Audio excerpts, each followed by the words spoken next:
예수를 본받아 295번째 시간입니다. 오늘 말씀의 범위는 누가복음 22장 1절로 6절이며 제목은 지도자들의 살해 음모입니다. 그리스도의 지상 봉사의 마지막 화요일의 석양은 긴 해 그림자를 만들면서 서쪽으로 빠르게 기울어가고 있었습니다. 마태복음 24장과 25장을 통해 예루살렘 멸망과 지구의 종말, 그리고 재림의 징조들을 말씀하신 후에 예수님은 제자들에게 그분의 운명에 대해서 다시 한번 언급했습니다. 너희가 아는 바와 같이 이틀이 지나면 유월절이라. 인자가 십자가에 못 박히기 위하여 팔리리라. 유월절과 예수님의 죽으심은 어떤 연관이 있을까요?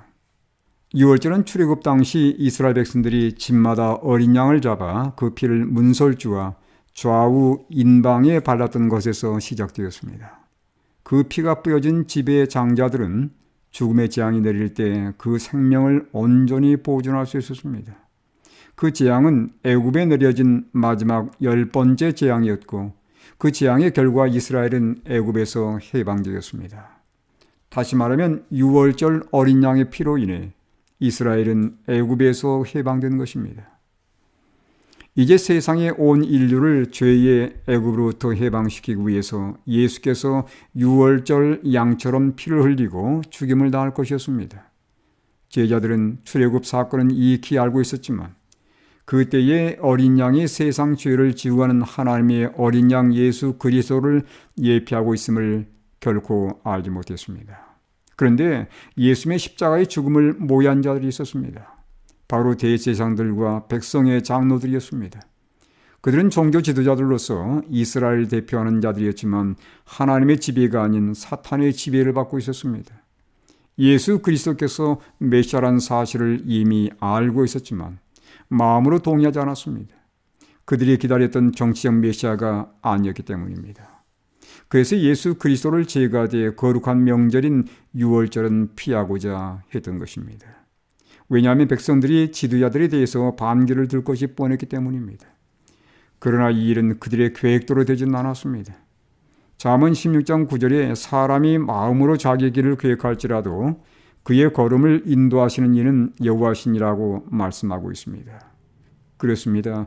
예수님의 대속적인 죽음은 하나님이 계획한 것이었으며 아버지와의 평화의 의논을 통해 예수님이 스스로 자원한 것이었습니다.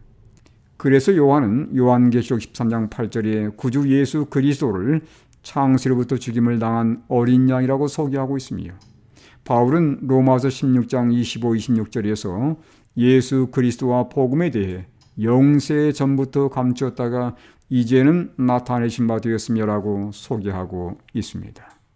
따라서 사람이 하나님의 구원의 계획을 임의대로 초래하거나 미루거나 변경할 수 없습니다. 예수님은 하늘의 시간표에 따라 십자가로 향하신 것입니다.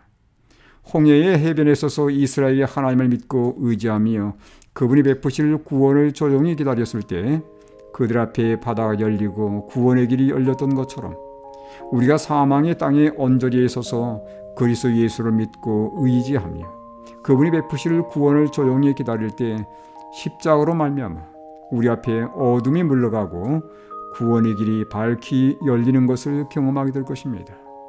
오늘 우리에게 필요한 것은 잠잠히 그분을 믿고 의지하며 어디로 이끄시든지 조용히 그분의 뒤를 따르는 것입니다.